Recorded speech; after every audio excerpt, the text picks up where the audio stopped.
Laki kalaki yan. Talagang napapana ko na ma'am sa ay nagsalubong na yung mga. Imagine mo pa yung pangigi. Dalawang araw namin yung una, 1 kilo. Pangalawa, ay, dami na natin. Nagdaan kami doon sa Baura.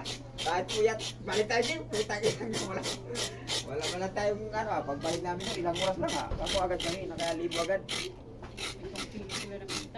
Saan mo ayos na? Badlin ka. Pati yung nahuli ko dyan may kon. Kailan yun? Nahuli ko, 16. Yung naibinta kong palay parang Kulang 14 kilos.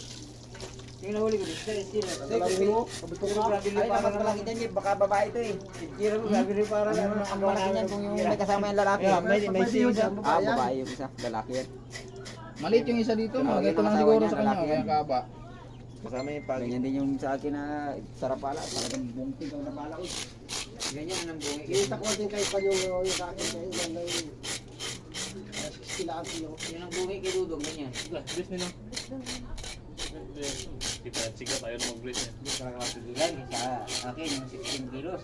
Kaya karakas? Ngayon, napala ko, nagkakakuha ng hapon na lugar, tagal ba? Hindi siya baka sa simba ko, ganyan yun.